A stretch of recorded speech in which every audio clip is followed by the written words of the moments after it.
દોસ્તો, દાલ બાટી તૈયાર થઈ જઈએ. લેડો ખાવા, ફટાફટ ખાઈ લો મજાથી, સાસ બાસ પી લો. અને બનાવવાની રીત તો હું તમને આગળ બતાવું, ધીમે ધીમે જોઈ લો. દોસ્તો, આ એક નવી રીતની દાળ બાટી જે હું તમને બનાવતા શીખવાડીશ. હું મારી મમ્મી જોડે જ શીખું દાળ બાટી બનાવતા. હવે તમને પણ શીખવાડીશ. હું થોડું થોડું શીખી લઈ. તમે આ વિડીયો જોજો. તમને પસંદ આવે તો લાઈક કરજો. અને આ વિડીયોના ડિસ્ક્રિપ્શનમાં પણ હું માહિતી મૂકી દઈશ કે શું શું ઇન્ગ્રીડિયન્ટ્સ નાખ્યા છે, શું શું આઈટમો નાખી છે. ચલો દોસ્તો, વિડીયો પસંદ આવે તો લાઈક કરજો. બાકી આ વિડીયો પૂરો જોજો અને પછી તમારા ઘરે બનાવજો. દાળ બાટી ગુજરાતની ફેમસ. હું તો રાજસ્થાનની હે, પણ આપણે ગુજરાતમાં બનાવીએ તો મોજ કરો, ખો.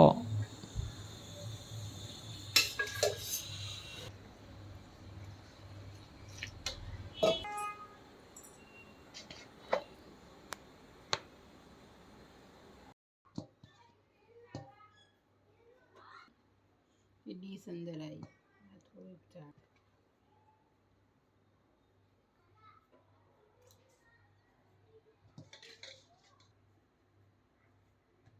એના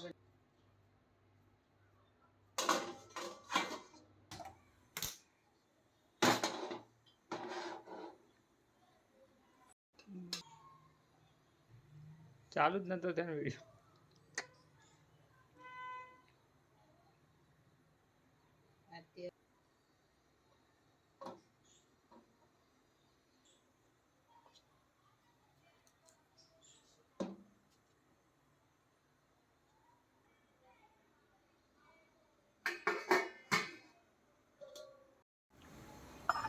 દોસ્તો, લસણની ચટણી બનાવવા માટે ધાણા, જીરું, હળદર, મીઠું, તેલ એના મિક્સરની અંદર મિક્સ કરી દેવું. પછી થોડું ઘણું તેલ નાખવા જેવું લાગે તો નાખવું. એટલે અને સારી રીતે મિક્સ કરી દેવું એટલે લસણની ચટણી તૈયાર થઈ જાય. વિડીયો લાઈક કરજો. તમારો ભાઈ પહેલી વાર બનાવવા દાળ બાટી, જોકે જોવો થોડું ઘણું આવડે, થોડું ઘણું.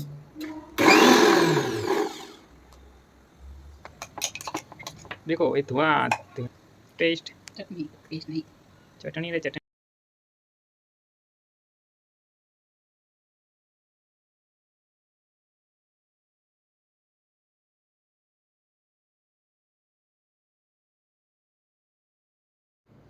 હવે જે દાળ બાટી આપણે બાફવા મૂકી હતી તે બફાઈ જઈએ. જોઈ લો, ધુમાડો દેખાતો હતો. હવે થોડી વાર એને તેલ મેલીને એને ગરમ કરવા મૂકી દેવાની, મતલબ તળવા માટે. દાળ બાટી તળાઈ જાય પછી આપણે ખાવાની જ હોય. હવે દાળનો મસાલો હું તમને આગળ દાળનો મસાલો બનાવું એટલે બતાવું. બાકી તમે વિડીયો જુઓ, તમને ખબર પડી જ જાય.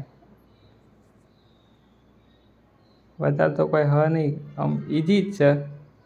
થોડી મહેનત માગે પણ ધીમે ધીમે બનાવો તો બની જાય મજાની. અને પછી તો ખાવાની જ છે. જીવનમાં ખાતા શીખી લેવાનું અને કમાતા શીખી લેવાનું. બનાવતા તો ધીમે ધીમે શીખાઈ જાય.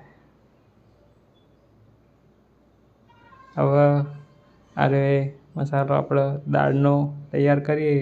ડુંગળી, કોથમીર, મરચાં, ટોમેટાં બધું કાપીને મિક્સ કરશું. ખાલી ડુંગળી રહેવા દેવાની, બાકી લસણ, મરચાં એની મિક્સ કરીને એક પેસ્ટ તૈયાર કરી દેવાની. પછી તમાલપત્રની બધું કઢાઈ એમ નાખીને તેલ નાખીને બરાબરનું હલાવી દેવાનું. એટલે મસાલો તૈયાર થઈ જાય. પછી પેલી દાળ બાફવા મૂકી હોય ને એની અંદર એ મસાલો નાખી દેવાનો. બરાબરની દાળે ઉકળી ગઈ હોય, બફાઈ ગઈ હોય એટલે પછી મિક્સ કરી જવાનું, હલાવી જવાનું બરાબરનું. ઉકળે બરાબરની દાળ મસ્ત તૈયાર થઈ જાય. જેવી દાળ ભાતમાં દાળ તૈયાર થાય ને એવી. અને પછી દાળ તો તૈયાર થઈ ગઈ, બાટી તો તૈયાર પહેલાં જ કરી દીધી. પછી કોઈ નહીં, ગોળ સમારીને ડુંગળી કાપીને પાપડ અને છાશ લઈને ખાવા બેસી જવાનું મજાથી. બીજી મગજમારી કરવાની જ નહીં, પાણી લઈને શાંતિથી મજાથી ખાવા બેસી જવાનું. બીજું બીજાને ઘેર જાય. આપણે તો ગુજરાતી મોજ. લેડો આગળ કોઈ બાકી હોય ને તો હું બતાવું તમને.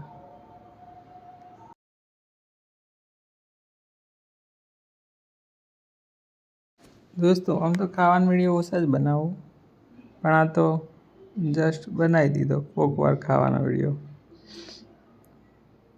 બાકી વિડીયો સારો લાગ્યો તો કમેન્ટમાં કોક સારા 4 શબ્દ લખજો અને લાઈક કરી દેજો, જેથી કરીને મને એકાદું કે મજા આવે એકાદો વિડીયો બનાવવાની. હું તો ફરવાના જ વિડીયો બનાવું, ખાવાનો વિડીયો કોક વાર શોખ છે ખાવાનું બનાવવાનું એટલે બનાવવું. લેડો જવું હવે, મતલબ આગળ વસ્તુ બનાવવા માટે.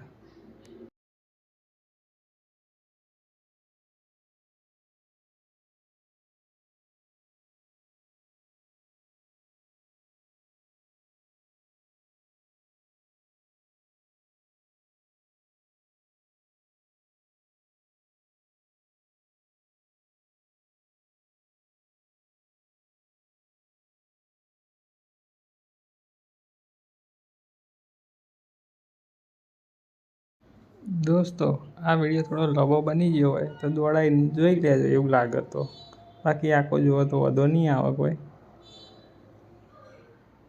બાકી મસ્ત બનાવીએ, કંઈક દર વખતે આવી રીતે જ બનાવીએ.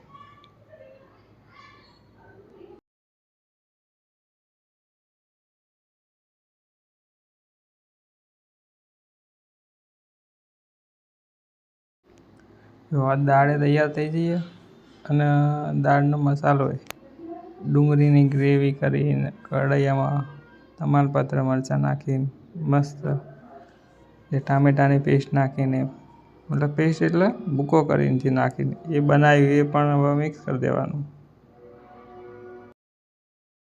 દોસ્તો જિંદગીમાં પૈસા કમાતા, ખાવાનું બનાવતા, ખાવાનું ખાતા, ફરતા અને પૈસા થોડા હોય તો લોકોની સેવા કરતા શીખી જાઓ તો મજા જ છે. બાકી આ વિડીયો જુઓ, આગળ ફરવાનો વિડીયો આવશે, મજા કરો.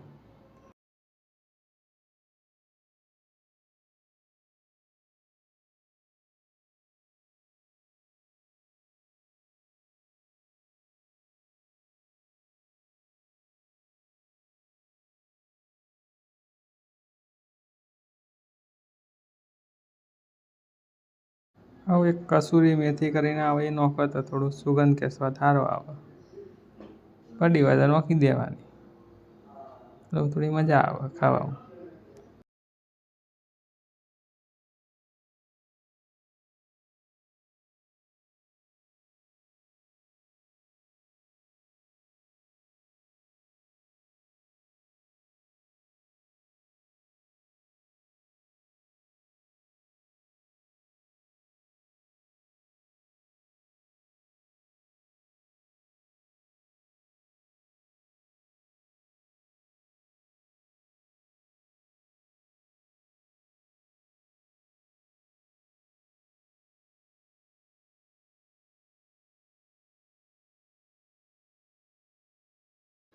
દાળમાં થોડો ગોળ નાખી દેવાનો.